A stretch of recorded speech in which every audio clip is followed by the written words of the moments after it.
Hola, buenas noches. Por ahí si alguien me puede decir si me escucho.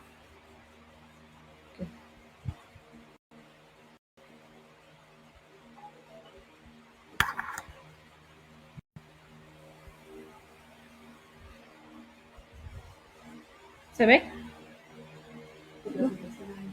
Ah, ok. Es que no. A ver, me voy a presentar. Bueno, soy la doctora Rocío Luis, soy médico especialista en medicina de urgencias y el día de hoy vamos a tener una presentación.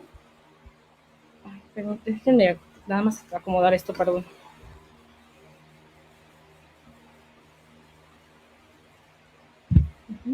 Sobre el manejo de la vía aérea en el paciente con COVID-19. Definitivamente es un tema súper importante para el día de hoy, para todo el personal en general de que está trabajando para la salud, que trabaja en un hospital, el personal de prehospital, incluyéndonos todos. Quiero agradecerle públicamente a la doctora Judith Reséndiz Durán, también médico especialista en medicina de urgencias, que en todo momento estuvo acompañándome y que debo aceptar que este es un manejo, un trabajo en conjunto con ella. Bueno, vamos entonces a empezar la presentación. Nada más quiero que me digan si se escucha bien. Ahí se ve toda la pantalla completa, ¿verdad? Bueno, pues primero, ¿no se ve? Perdón, creo que estoy teniendo... Ahí se ve. Ok. Sabemos que la enfermedad de COVID-19, pues definitivamente es una enfermedad emergente, es algo que no conocíamos con las características específicas que se presentan en estos momentos. Está causado por un nuevo virus de coronavirus. Este es un virus termosensible que puede ser transmitido por gota y por aerosoles y tiene un periodo de incubación de 3 días hasta 2 semanas. Hablamos sobre todo de la transmisión, ya que referente a nuestro tema, es muy importante que tengamos siempre en cuenta que la transmisión y una de las transmisiones más directas es por aerosoles y por gotas. También se ha propuesto una transmisión por contacto, pero no está bien definida. El cuadro clínico que va a tener esta patología principalmente es por fiebre, tos seca y cefalea, y digamos que este va a ser el cuadro leve de esta enfermedad. Los pacientes con enfermedad severa van a presentar ya sea disnea, que ellos te refieren falta de aire, o hipoxemia, ya cuando la podemos lograr detectar en el hospital o en el prehospital. También se van a presentar cuadros de choque séptico, acidosis metabólica, síndrome de dificultad respiratoria aguda y algunas coagulaciones. Es muy importante que sepamos que el síndrome de dificultad respiratoria se va a presentar casi en el 10% de estos pacientes, del total de los pacientes contagiados, y que si nos presentamos ante un cuadro de síndrome de dificultad respiratoria, pues definitivamente estos pacientes son candidatos a un manejo avanzado de la vía aérea. Entonces vamos a hablar de a qué nos referimos con un manejo de la vía aérea.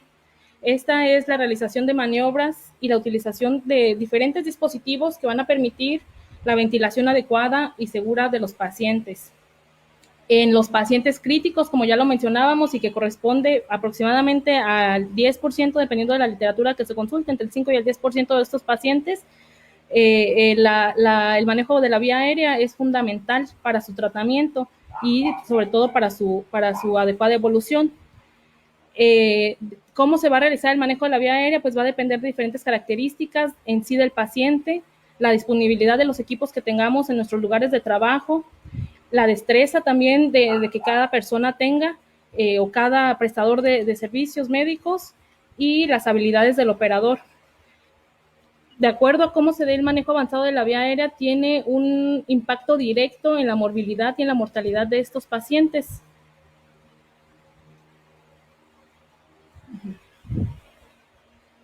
Vamos a ver si podemos hacer pantalla completa. Creo que no. Bueno. Y bueno, primero tenemos que determinar dentro de la vía aérea qué acciones van a generar aerosoles. Entre ellas, toser, estornudar, expectorar, definitivamente generan aerosoles, y es por eso que la primera medida de prevención que se estipula ante esta enfermedad, ante esta pandemia, es la distancia. Mantenernos por lo menos 1 metro, 1,5 metros de las personas. ¿Por qué? Porque esto ya, cuando estamos enfrente de una persona que tose, que expectora o que estornuda, está generando aerosoles, y ya es el medio de diseminación de la enfermedad. La ventilación no invasiva o la ventilación con presión positiva con un sello inadecuado también genera aerosoles. Es bien importante que entendamos que no importa si la hacemos bien o si creemos que la hacemos bien, esta por sí sola, aunque la estemos haciendo de la mejor forma, con la mejor técnica, los va a generar. El uso de puntas nasales de alto flujo, medicamentos nebulizados o atomizados con mascarilla simple. La reanimación cardiopulmonar también genera aerosoles, por eso es que durante esta pandemia todos los pacientes que se presenten en el área hospitalaria y prehospitalaria en RCP, o los pacientes que caen en paro y que de forma inicial no tenemos más datos, se tienen que manejar como pacientes que son probables COVID-19, y la extubación traqueal. Dentro de estas también actividades hay algunas que son vulnerables a generar aerosoles, y aquí se dependerá de la forma en que se realizan. Entre ellas está la succión traqueal, una laringoscopía, intubación traqueal, broncoscopía, gastroscopía, traqueostomía o cricotiroidotomía. Bueno, entonces dentro del manejo de la vía aérea para los pacientes con COVID-19 vamos a tener algunas opciones antes bueno, no por decirlo antes, sino como alternativas de la intubación endotraqueal. Pero debemos de saber que estas opciones, por ejemplo, el oxígeno de alto flujo, no van a estar indicados de forma rutinaria en estos pacientes. La opción de ponerlos o de considerarlo es cuando no se dispone del material requerido. Sabemos que muchos de los hospitales van a estar rebasados ante el número de pacientes, entonces si en algún momento ya no tenemos, por ejemplo, un ventilador o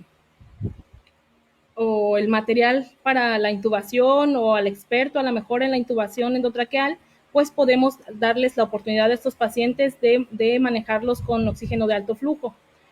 Estos se van a utilizar cuando no se mejora la saturación con oxigenoterapia convencional. ¿A qué nos referimos esto? Básicamente a unas puntas nasales convencionales que no son de alto flujo, a las mascarillas simples o algunas mascarillas con reservorio, pero estas de no reinhalación, hay que vamos a considerarlas.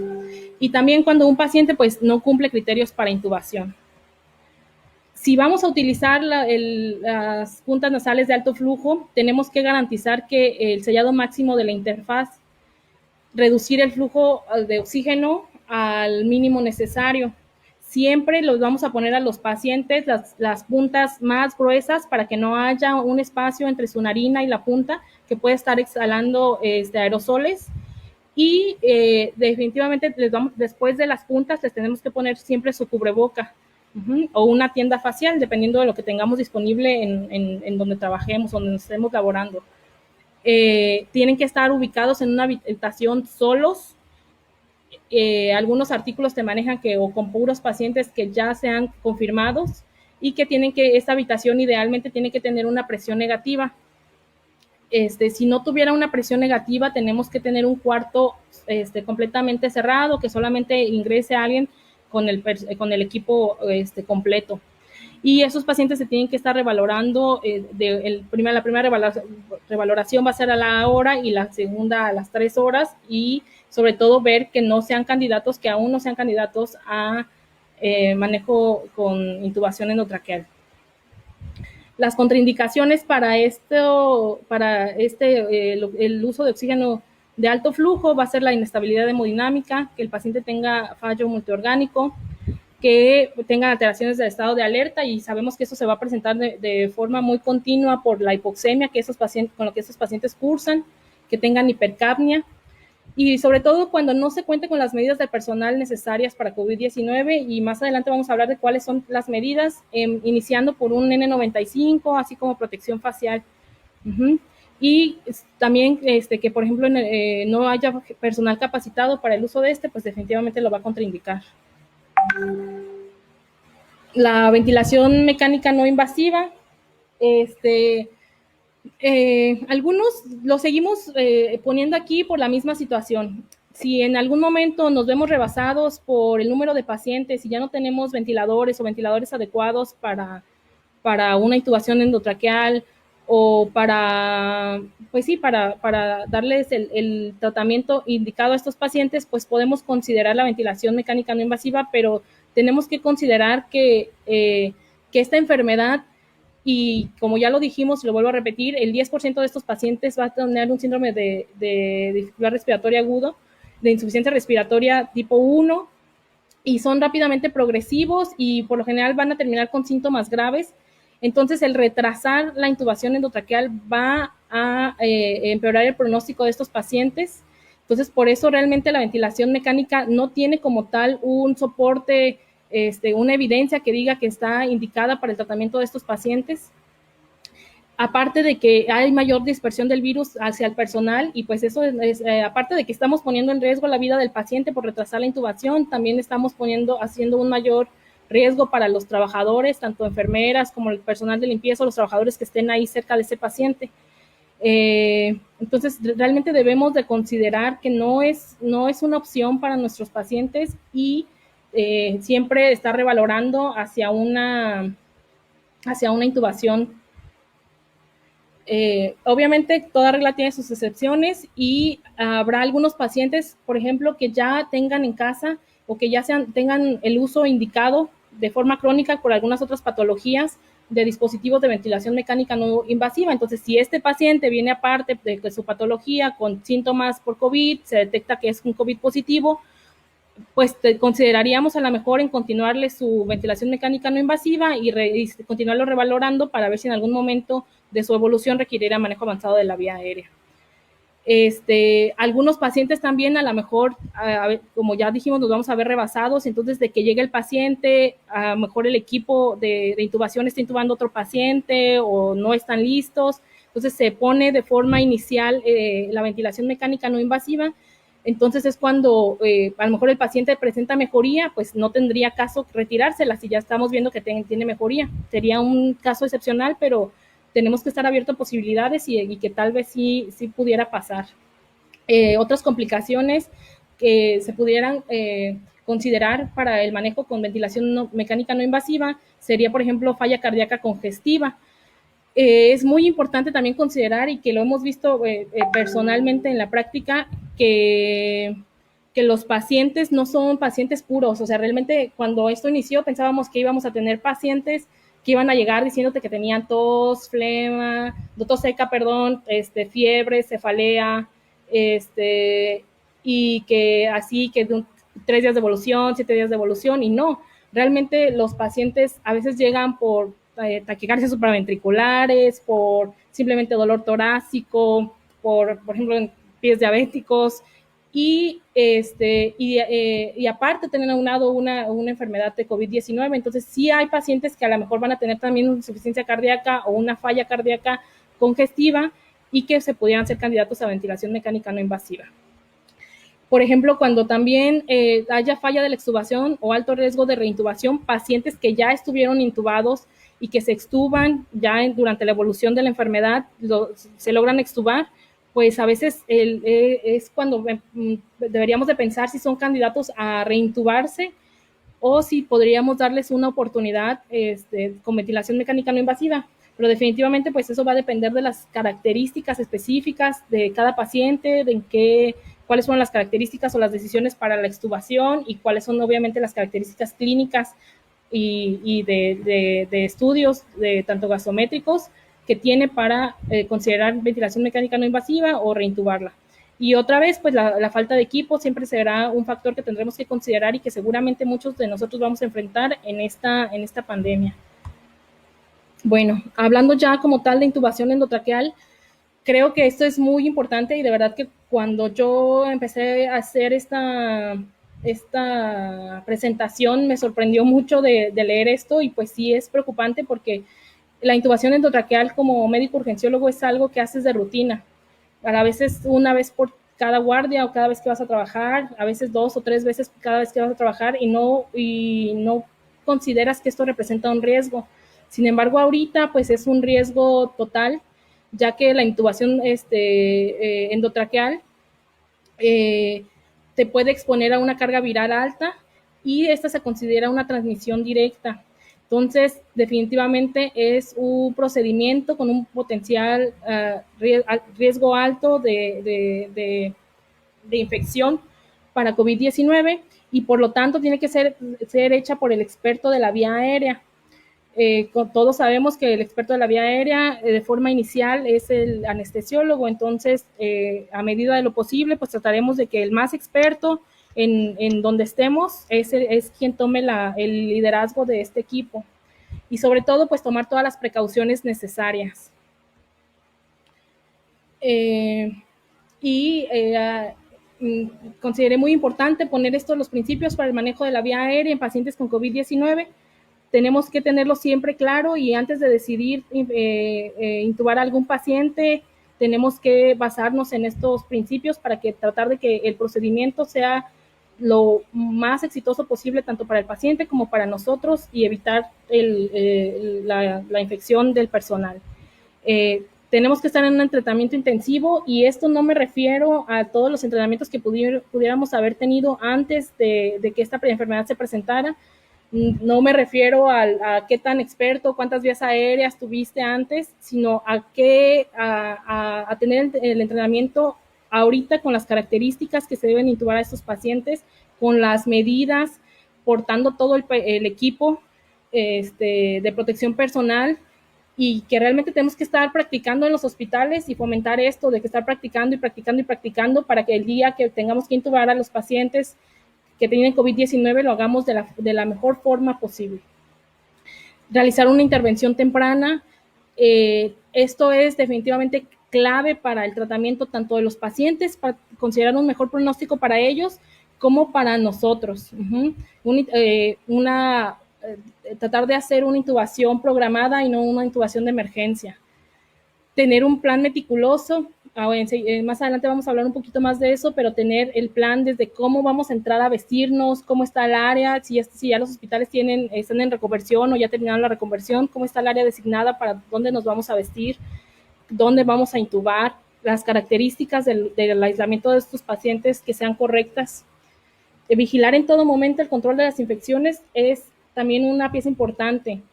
En estos momentos y como está la situación y como hemos visto cuánto personal del área de la salud ha resultado infectado, tenemos que tener mucha vigilancia del control de estas infecciones y sobre todo pues tratar de minimizarlo, tratar de estar viendo en cada momento qué error puedes tener y en qué puedes mejorar.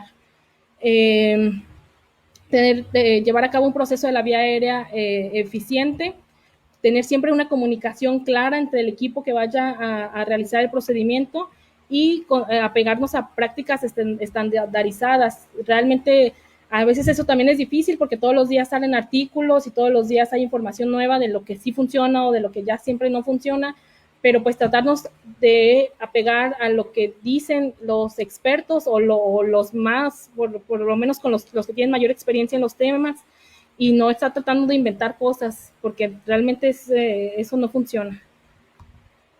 Bueno, definitivamente, y lo vuelvo a repetir, una intubación temprana va a hacer que nosotros tengamos un procedimiento más seguro para nosotros y que aseguremos que también sea un procedimiento más seguro para los pacientes. Siempre debe estar considerada desde que llega un paciente que tiene datos de dificultad respiratoria o que simplemente se decide ingresar a un área hospitalaria para la vigilancia de COVID, todos los días y en cada pase de visita nos tenemos que preguntar si este paciente es candidato a una intubación. ¿Por qué? Porque sabemos que la evolución, que las radiografías, que las gasometrías y que demás nos marca que estos pacientes tienen la tendencia a ser candidatos a una intubación. Entonces, cada vez que veamos un paciente, tenemos que tratar de ver para qué, para lograr una intubación temprana. Y obviamente prevenir el riesgo de una intubación de emergencia. Todos sabemos que cuando las cosas se hacen de rápido, siempre tenemos mayor riesgo de fallar. Evitar también el uso prolongado de cánulas de alto flujo, ventilación no invasiva, porque esto solamente empeorará el pronóstico de estos pacientes. Y bueno, estos pasos son los pasos que en general vamos a seguir para la identificación para el protocolo de manejo avanzado de la vía aérea o de intubación endotraqueal en pacientes con COVID-19. Primero va a ser la identificación del paciente, vamos a reunirnos como equipo, se va a dar las instrucciones, colocar el equipo de protección personal, vamos a proceder como tal a la intubación bajo la secuencia rápida de intubación, retiro del equipo de protección personal y al final pues vamos a interrogar. Vamos a ir viendo cada una de estas situaciones. Identificar el paciente. ¿Qué pacientes van a ser candidatos? Pues eso sí es lo que sabemos desde siempre. Los pacientes candidatos a la intubación endotraqueal van a ser aquellos que tengan una relación PO2-FiO2 menor de 150, que se presenten con choque séptico, que tengan una hipercapnia con un PCO2 mayor de 50 o una acidosis con un pH menor de 7.3. Algunos artículos manejan 725, pero bueno, a veces obviamente los tenemos que considerar con otras características clínicas que presente el paciente en ese momento. Que tengan aumento del trabajo respiratorio, que tengan una frecuencia respiratoria mayor a 30 respiraciones por minuto y que tengan alteraciones del estado mental que obviamente sean secundarias a una falla respiratoria, porque como ya dije antes, los pacientes tienen patologías previas, o sea, y eso es lo que no tenemos que olvidar, que los pacientes no van a ser solamente COVID-19, sino que tienen otras patologías y a lo mejor habrá pacientes que ya tengan alguna alteración del estado mental que no sea por hipoxemia y que también tengamos que resolver de alguna forma o que ya sea crónica o ya sea su estado basal. Bueno, pues primero vamos a reunir el equipo. Es bien importante decir que antes de entrar el equipo se tiene que reunir fuera. Todo lo que podamos realizar fuera del área de COVID-19 o fuera del área donde vayamos a intubar se tiene que hacer. ¿Por qué? Porque obviamente lo vamos a hacer con calma. De verdad que de forma personal y como experiencia, les digo que estar ahí con el cubrebocas, con el N95, con la mascarilla, con la careta, con los gogles, con los doble guante, con el overall, con la bata, es muy incómodo para simplemente estar parado y respirar, es muy incómodo. Entonces, para estar preparando el equipo, pues aún lo es más. Entonces siempre hay que reunir el equipo y tratar de tenerlo todo listo, prever todas las situaciones que se pudieran presentar y también la otra indicación es que entremos con el menor equipo necesario, o sea, no estemos contaminando cosas que no vamos a ocupar ahí adentro. Bueno, dentro del equipo que vamos a ocupar para la intubación, el equipo material va a ser un videolaringoscopio, que ya todos sabemos que es como la recomendación, y tristemente todos lo sabemos, pero pocos lo tenemos, así que bueno, de todas formas, esto es la recomendación y ahorita nos estamos tratando de apegar a las guías o a lo que dicen los artículos. Entonces, también por ahí ya hay algunos artículos que hacen énfasis también en algunas personas que han hecho videolaringoscopios en sus hospitales con algunos tipos de cámaras, iPads y demás. Pues yo creo que vale la pena que como personal de salud, por nuestro propio bien, tratemos de tener el equipo completo, ¿no? A veces no se podrá y es cuando tendremos que recurrir a otras cosas, pero a medida de lo posible, pues hay algunas opciones que están saliendo ahí para hacer videolaringoscopios como, pues, hechizos. Y bueno, si no, pues un laringoscopio, tener hojas, hay algunas que podrían ser desechables, pero otras no, entonces nada más al final tenemos que sanitizarlas de la forma adecuada. Introducir por lo menos 3 tubos endotraqueales de diferentes medidas, claro, de acuerdo al paciente que vamos a intubar. Una guía, dispositivos supraglóticos en caso de que nos presentáramos en un escenario de una vía aérea difícil, que todos sabemos que siempre puede ser, hasta los pacientes que nosotros pensamos que van a ser vías aéreas fáciles, a veces no lo son y tenemos que estar preparados. Un equipo de aspiración, el buggy, jeringas y definitivamente el equipo de protección personal. También eh, como equipo necesario y muy específico para los pacientes con COVID-19, vamos a tener un tubo corrugado, un circuito cerrado, ya que idealmente la aspiración de las secreciones siempre será con circuito cerrado, y un filtro para virus, que es esta imagen. Estos son los denominados EPA, que es por High Efficiency Particulate Isolate. Entonces, vamos a tratar de reunir este equipo.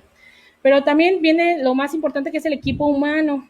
El equipo humano, pues también es como a medida de lo posible, pero idealmente eso es lo que manejan los artículos, que tenemos que tener como mínimo para entrar a intubar a un paciente.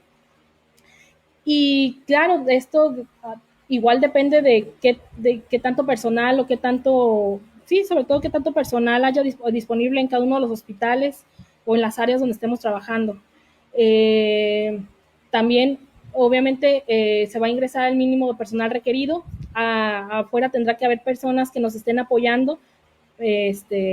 Y ocupamos un líder de equipo que va a ser el experto de la vía aérea y es el quien va a hacer el manejo de la vía aérea.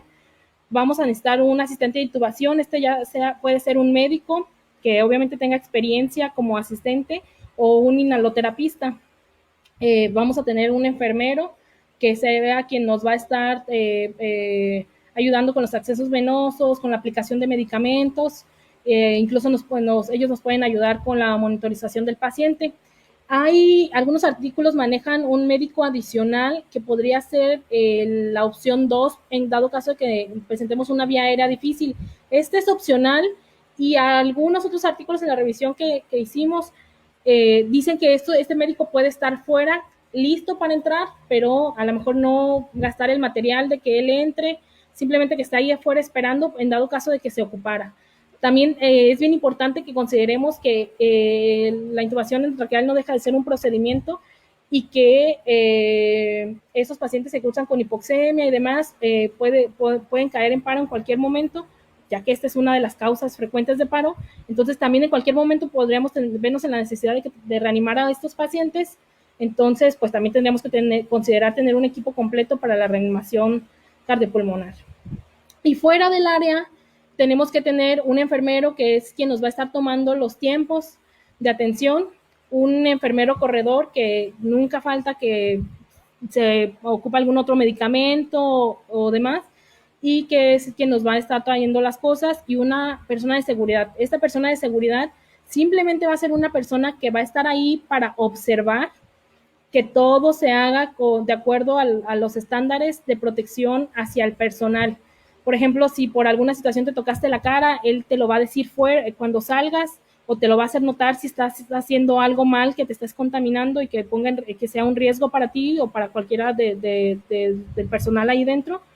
Y sobre todo para al momento de salir, pues tratar de limpiar esas áreas, y también pues para ir mejorando cada vez en lo que es la, pues el procedimiento. Aquí más o menos tratamos de significar cómo va a ser la distribución del personal. Tenemos el paciente, el experto de la vía aérea, claramente va a estar a la cabeza, a mano, bueno, hacia el lado izquierdo va a estar el enfermero, que va a estar encargado de los medicamentos y la monitorización, y hacia el lado derecho está el equipo, la persona, el médico que está asistiendo, o el inhaloterapista, y va a estar con el equipo de intubación, y él es quien va a hacer, bueno, más adelante lo explicamos, la presión cricoidea, porque en estos pacientes está indicado. También ahí adentro tenemos que tener un monitor con desfibrilador, tenemos que tener el equipo de la vía aérea ya con nuestro ventilador, con los parámetros establecidos previamente a todo, pues a hacer la intubación. Y afuera tenemos al personal de seguridad, al corredor, y aquí faltó el otro enfermero, que a veces pues sí es opcional, sino el mismo corredor a veces nos puede estar tomando los tiempos, pero idealmente sí debe haber una tercera persona afuera. Bueno, ya que reunimos al equipo, vamos a dar instrucciones e información. Todavía esto es fuera, todavía no hemos entrado al área de COVID-19, esto es fuera, vamos a asignar actividades y roles. Esto es bien importante que el líder que va a manejar la vía aérea sepa a qué va a entrar cada persona, cuál va a ser el rol y cuáles van a ser las actividades que van a realizar. No solamente en la intubación o en la secuencia rápida de intubación, sino ya mencionábamos en caso de que el paciente caiga en paro, en caso de que el paciente tenga, sea una vía aérea difícil y tengamos que proceder a continuar con el algoritmo de vía aérea difícil, que más adelante lo vamos a revisar. Y bueno, preparar los medicamentos y calcular las dosis, de verdad, pues se supone que a estas áreas tenemos que entrar sin celular. En algunas áreas ya hay algunas calculadoras que se quedan ahí, pero lo ideal es que ya sepamos cuánto pesa nuestro paciente y que en las jeringas ya vayan preparados los medicamentos con las dosis que vamos a utilizar para no estar dentro tratando de calcularlos o demás. También aquí como para la preparación de medicamentos incluye vasopresores, en dado caso de que el paciente presente hipotensión arterial o demás, también ya los tenemos que tener listos. Y bueno, desde afuera tenemos que haber definido ya los planes alternos y haberlos platicado con el equipo que va a ingresar. Bueno, ahora sí ya es el momento de ingresar y vamos a colocar el equipo de protección personal. Estamos utilizando lo que marca la Organización Mundial de la Salud. Utilizamos porque creo que es el más estandarizado, pero vuelvo a repetir, el equipo que haya en cada hospital va variando. En general no debería variar mucho porque las indicaciones son claras. Para intubar a cualquier paciente se necesita un equipo mínimo. Eso incluye gogles, careta, la N95, por lo menos una bata, entrar con un traje quirúrgico, doble guante, botas, creo que ya mencioné el gorro. Entonces, si definitivamente el equipo no está completo, no debemos entrar a intubar a un paciente. Uh-huh. En estas imágenes, el que yo propongo o el que yo pongo es el de la OMS, pero cada quien pues se debe adaptar. Algunos pacientes, por ejemplo, en el hospital donde yo laboro, pues tenemos los overoles, algunos solamente tenemos overoles y batas, pero tenemos, por ejemplo, algún otro tipo de gogles, un poquito más delgaditos, no sé, cada quien deberá de adaptarlo. Claramente en internet y eso hay varios videos dependiendo del material que ustedes tengan.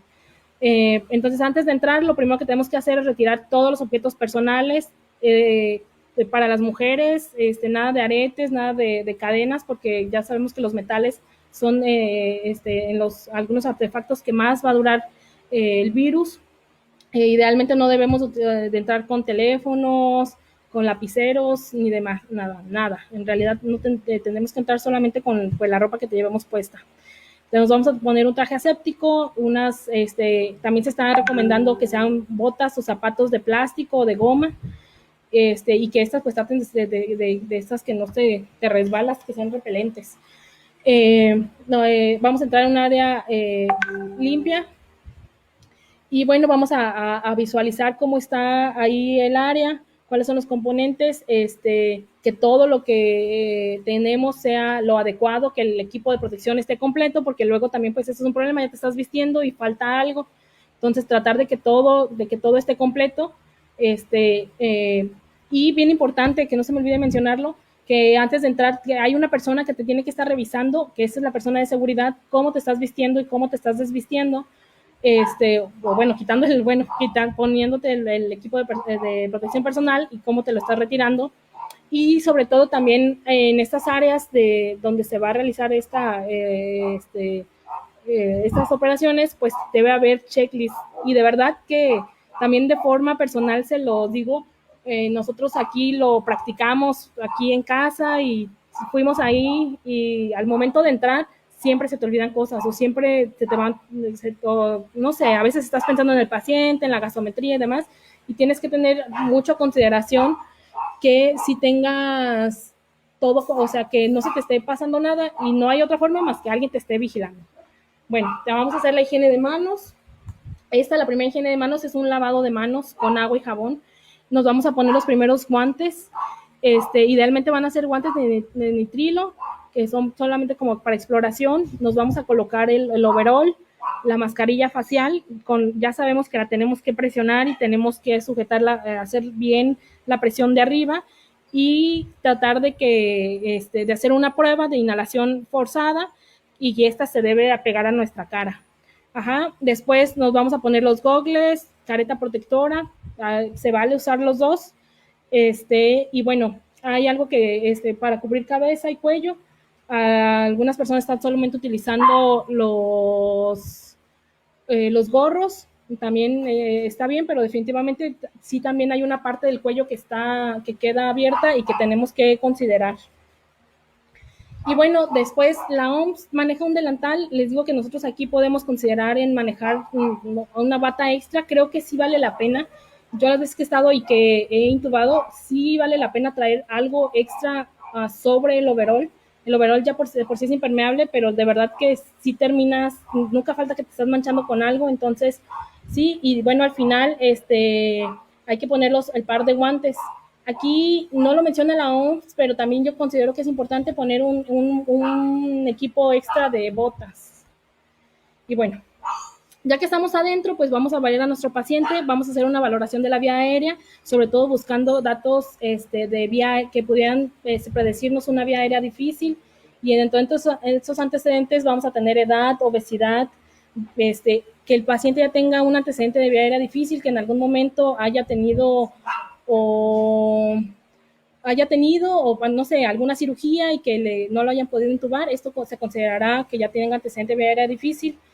También algunas patologías como osteoartritis, anquilosis ósea, malformaciones congénitas.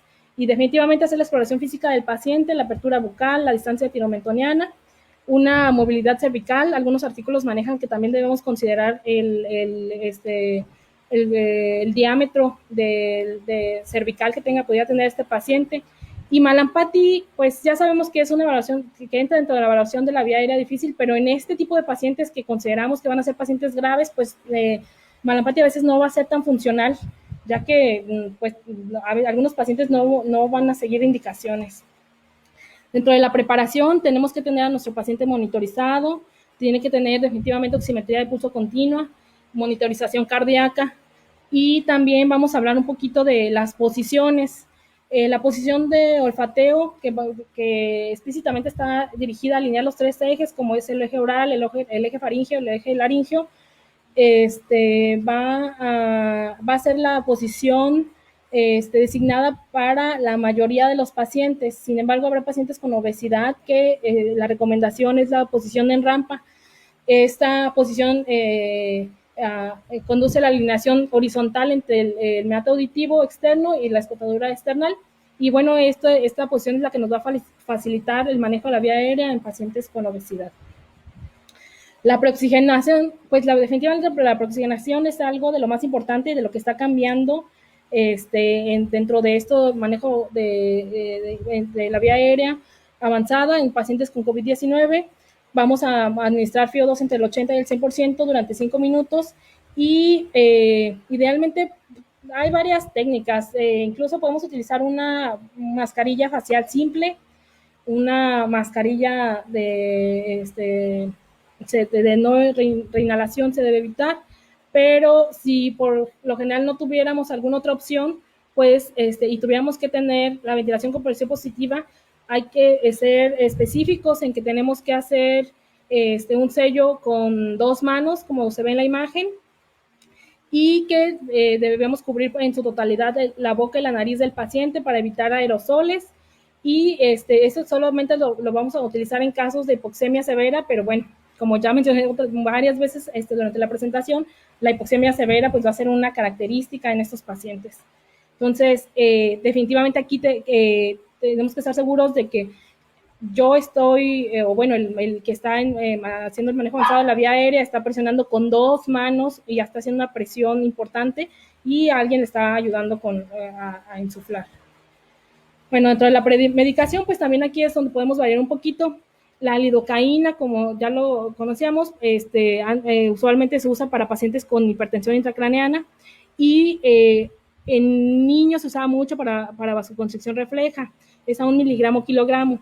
Sin embargo, en estos pacientes que tienen una afección pulmonar específica, vamos a utilizarlo porque muchas veces ellos van a presentar una vasoconstricción refleja. Entonces, idealmente se va a utilizar como premedicación la lidocaína. El fentanilo va a ser también otro de los medicamentos de elección para la analgesia. La dosis es de 0.5 microgramo kilogramo y este va a disminuir el reflejo laríngeo. Y en general, los artículos te manejan que te va a ayudar mucho para tener una intubación más a facilitar en general la intubación endotraqueal. Dentro de la inducción, vamos a utilizar en pacientes hemodinámicamente estables, Propofol, podemos utilizarlo de 1 a 3 miligramos kilogramo. En pacientes con estabilidad hemodinámica, pacientes chocados, lo ideal va a ser la ketamina a dosis de 1.5 miligramos kilogramo, y el midazolam sería otra opción para pacientes con inestabilidad hemodinámica de 0.05 miligramos a 0.1 miligramo kilogramo. La dosis, hay unos artículos que manejan una dosis estandarizada de 2 a 5 miligramos dosis, y bueno, esto se puede acompañar con etomidato de 0.2 a 0.3 miligramos kilogramo. Pero repito, esto es lo ideal. Vamos a tratar de pegarnos más, pero en cada hospital habrá medicamentos disponibles y en algunos no. Entonces, pues siempre tratando de ver por el bien de nuestro paciente, vamos a tratar de hacer la mejor elección, también de acuerdo a lo que se tenga disponible. Para la parálisis, definitivamente para la parálisis es donde todo llega y cambia. Ya para algunos tipos de cirugías y eso se utilizaba el rocuronio y ya estaba evidenciado que a dosis de 1.2 miligramos kilogramo era bueno, pero en esta patología en especial es el bloqueador neuromuscular de elección a esa dosis. Ajá. Entonces, básicamente nos vamos a estar gastando como 2 ámpulas, 2 frascos. Entonces, sí hay que empezar a considerar esto y tratar de tenerlos porque es el bloqueador de elección, el bloqueador, sí, el medicamento para la parálisis de elección. Y sobre todo va a ayudar mucho a nuestra protección. Entonces, vamos a tratar de tenerlo disponible y pues de solicitarlo. ¿Por qué es de elección? Porque su periodo de acción a esta dosis es de 42 segundos en promedio. Puede tardar entre 24 y 102 segundos de acuerdo a las características de cada paciente.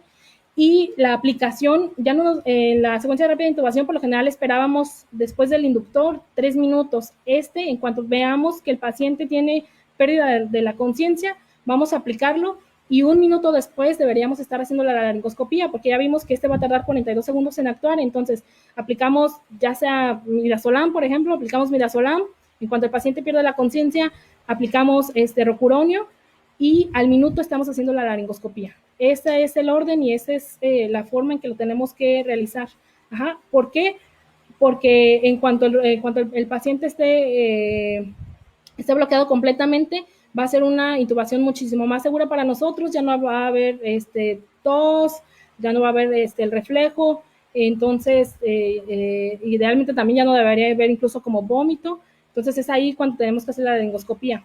¿Por qué está rocuronio sobre succinilcolina, que es la otra opción? Y esta es de 1 a 2 miligramos kilogramo, con un inicio de acción también muy rápido, de 60 segundos, y solamente con la contraindicación en pacientes con hipercalemia, porque el efecto de la succinilcolina dura en un promedio de 9 minutos y del rocuronio alrededor de 40 minutos.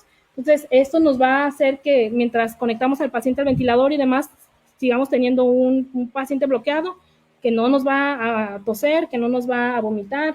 Sale. Entonces, rocuronio, esto es muy, muy importante, es el medicamento de elección.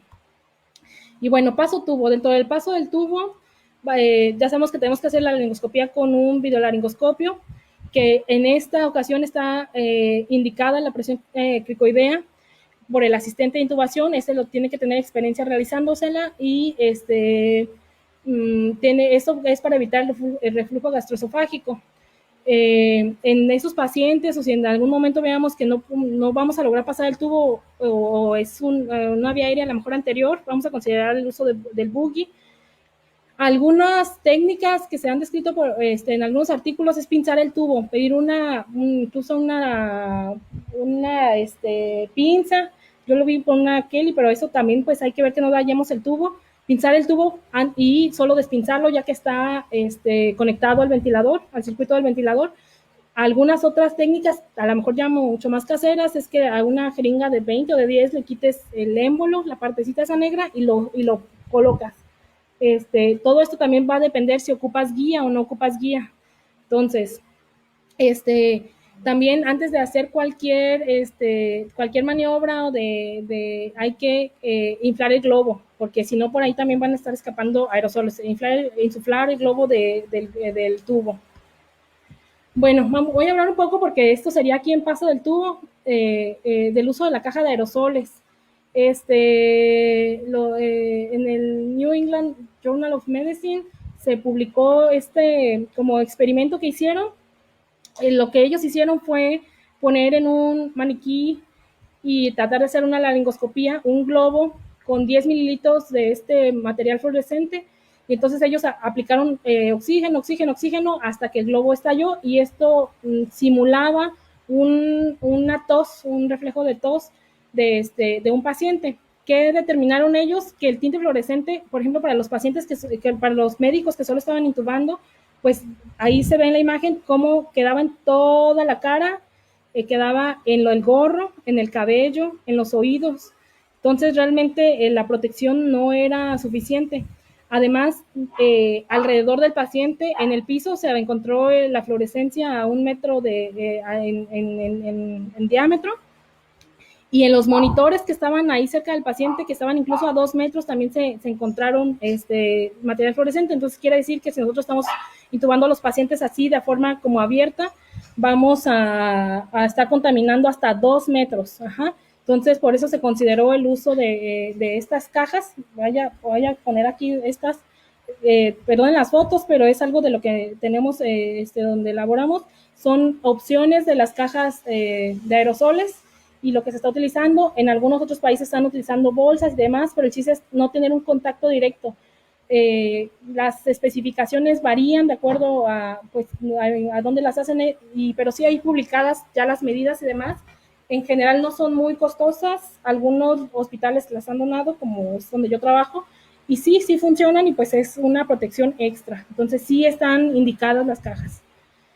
La comprobación, bueno, pues también esto de verdad que para mí ha sido como un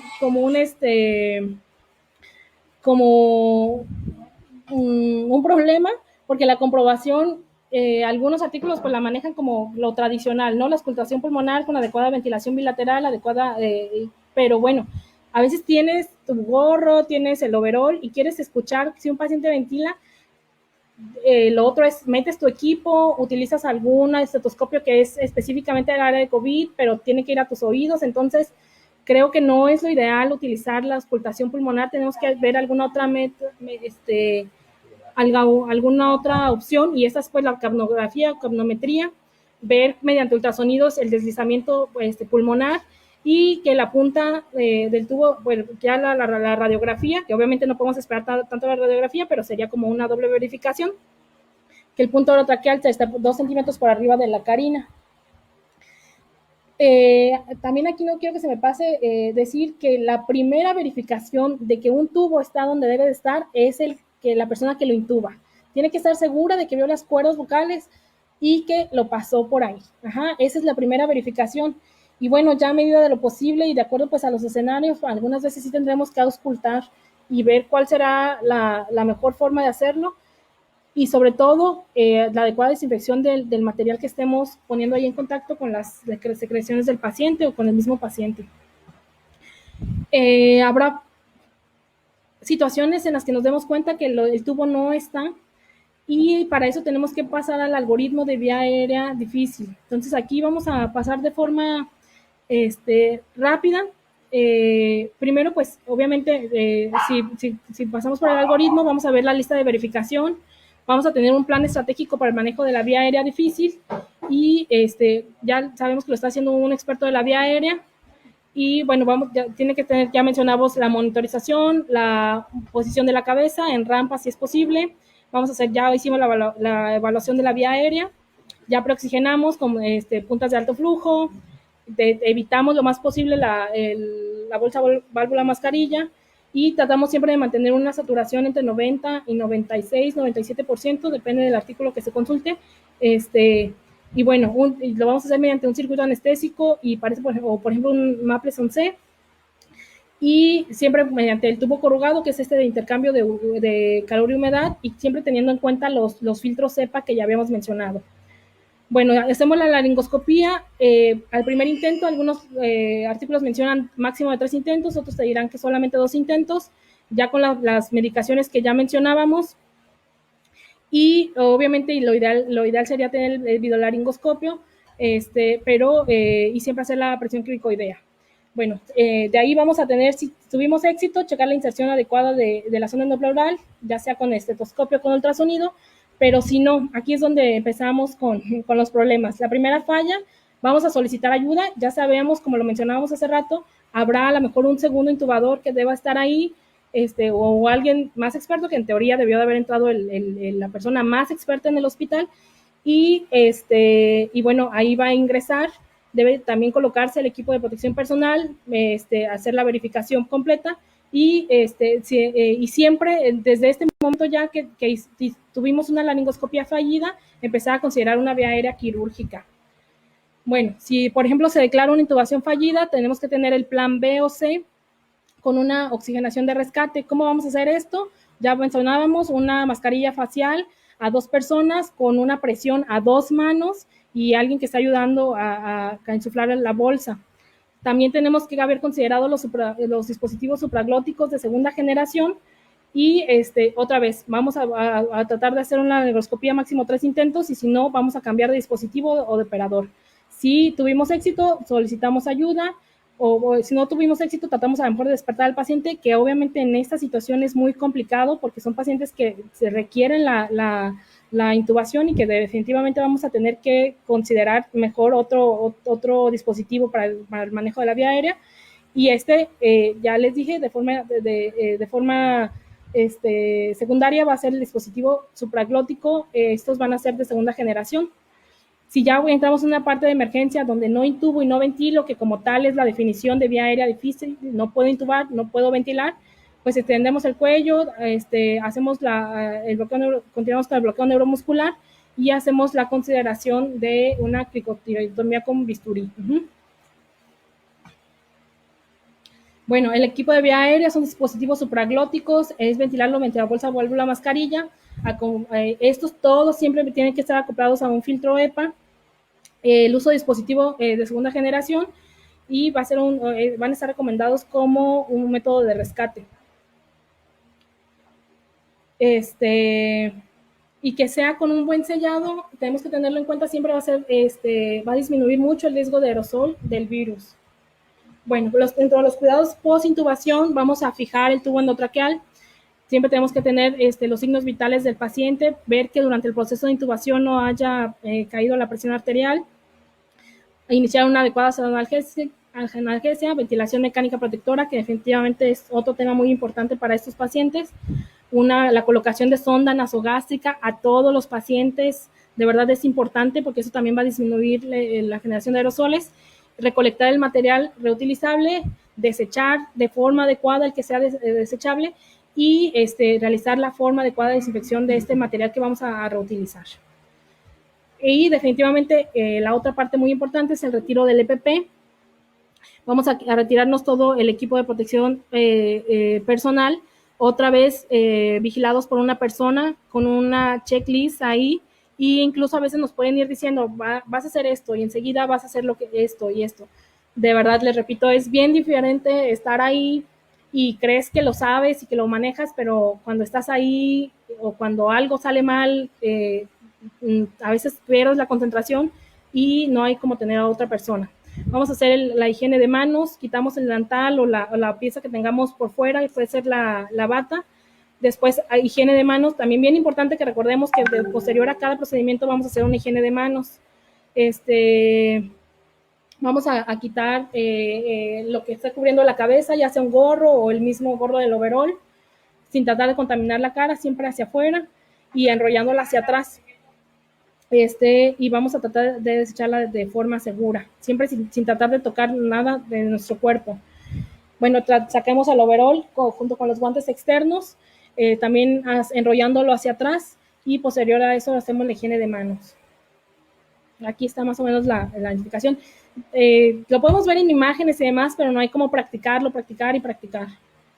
También si traes a veces hay artículos que definen doble bota. Si traes otra bota, la puedes retirar en este momento. Vamos a retirar el equipo de protección ocular, siempre inclinados hacia adelante, retirándolo de atrás hacia adelante para que no toque nuestra cara ni nada de nuestro cuerpo, y desechándolo de manera segura. Ya sabemos que esta va a la solución, a la dilución de hipoclorito, que ya debe estar lista ahí. Y retirar la mascarilla igual de atrás hacia adelante. Definitivamente esta es un paso fundamental en nuestra protección, y en dado caso de que nos tocáramos o eso, el que la persona que se está vigilando debe de hacérnoslo saber para que nos enjuaguemos o que hagamos la desinfección correcta, y retirar estas mascarillas deben ir, y todo el material, las bolsas rojas, y higiene de manos posterior a esto.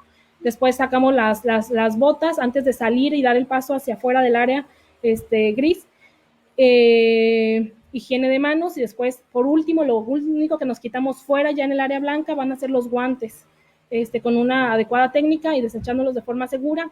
Algunos artículos definen que después de esto tenemos que tenemos que ir a bañarnos, a lavarnos la cara, por lo mínimo, pero lo ideal es que nos bañemos. Y bueno, después de todo esto, vamos a interrogar al equipo qué pasó, qué hicimos bien, qué hicimos mal, qué podemos mejorar y qué errores pudimos haber cometido durante el manejo de la vía aérea para tratar de mejorar. Les repito que nadie es experto, que lamentablemente ni los más expertos de la vía aérea antes de esto es una situación completamente diferente, y es una situación que de verdad sobrepasa a las capacidades que pudiéramos haber obtenido antes en nuestra formación como médicos, como personal de prehospital o demás. Para finalizar, tenemos aquí el estado de verificación de intubación. Básicamente es como un resumen de lo que se platicó, pero bueno, vamos a verlo así de forma general. El equipo de protección personal, que es fundamental, que hagamos la checklist, que seamos vigilados, que asignemos los roles previos, que tengamos los planes, quiénes van a intubar, quién va a ser el segundo intubador, que tengamos todo el material necesario para en el momento no estar corriendo y exponernos el menos tiempo posible también a esos pacientes. La preparación del equipo, bloqueadores neuromusculares, inductores, considerar ketamina, vasopresor, inotrópicos, y el medicamento que va a ir posterior, como la sedación de mantenimiento.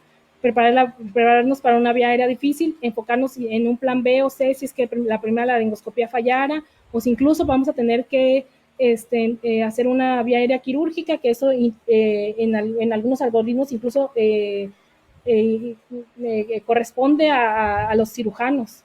Entonces también que el cirujano esté enterado que se va a intubar a un paciente y que a lo mejor hay necesidad de que se haga una vía aérea quirúrgica de urgencia. Y en la sala de abordaje, la preparación del paciente, el lavado de manos, la colocación del EPP, realmente hacer todo de forma ordenada y sin exponernos, la oxigenación adecuada, usar todo el equipo y optimizar las condiciones siempre del paciente con vasopresor, inotrópicos, haber considerado su peso, alergia y las dosis adecuadas. Y los procedimientos de seguridad posterior es un manejo de la vía aérea, colocar la sonda nasogástrica, que no olvidemos, colocar la sonda urinaria, tomar los cultivos traqueales, la adecuada eliminación del equipo, la desinfección del equipo que se vaya a reutilizar, y bueno, ser extremadamente meticuloso y en todo, y también el retiro del equipo de protección personal es lo más importante para el cuidado del personal. Entonces, esto sería todo. No sé, la verdad es que nunca había usado esto y no estoy muy segura cómo regresar, a ver si hay preguntas o algo.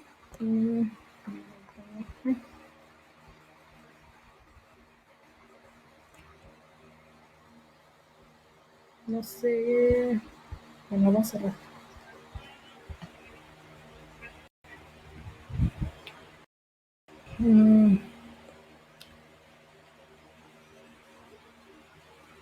Así, gracias. Bueno, por mi parte es todo. No, dentro de mi formación también soy técnico de urgencias médicas básico, Y no puse mucho porque la verdad no lo había considerado inicialmente. Sin embargo, dentro de lo que leí de la protección que se deben de tener en las ambulancias es el hecho de que siempre tiene que ser la ventilación. Algunas ambulancias tendrán extractores, entonces tratar de hacer extractores. Idealmente creo que no se debe hacer el manejo avanzado de la vía aérea, pero bueno, eso dependerá de las características del paciente. Y lo otro es que la insuflación igual debe ser 2 manos y debe ser un personal por lo menos por 2 personas. También te recomienda que si el operador de la ambulancia ya apoyó en la vía aérea, cuando va a conducir la ambulancia se tiene que retirar el equipo, se tiene que cambiar de guantes y se tiene que hacer una higiene de manos, por lo menos con alcohol gel o lo que se tenga disponible en la ambulancia. Y pues creo que ya, no sé si hubiera dudas, si alguien gusta, tenemos los artículos donde se basó la presentación. De forma personal, creo que quiero cerrar con el comentario de que es una situación muy difícil. Toda la capacitación que tenemos en general y todo lo que creíamos haber sabido no es suficiente para el manejo de estas vías aéreas, y que no olvidemos que lo más importante es nuestra seguridad, contar con el equipo necesario y basarnos en las guías, porque ellos, los que escribieron estas guías ya lo vivieron, y que nos basemos en las guías para tratar de tener todo lo más completo posible. Uh-huh. De las cápsulas de traslado para una ambulancia, mire, la verdad es que las cápsulas de traslado idealmente tienen que tener presión negativa. La verdad no sé si aquí en México haya alguna. Donde yo estoy, pues definitivamente no hay. Pero pues tenemos que trabajar a veces con lo que tenemos. Definitivamente sí, sí está, para la ambulancia yo creo que sí tiene que ser una cápsula de traslado completamente cerrada y tratar de tener la menor interacción con el paciente. La caja de aerosoles es muy estorbosa, incluso en el hospital, entonces no creo que funcione, no funciona para un área tan cerrada como es una ambulancia.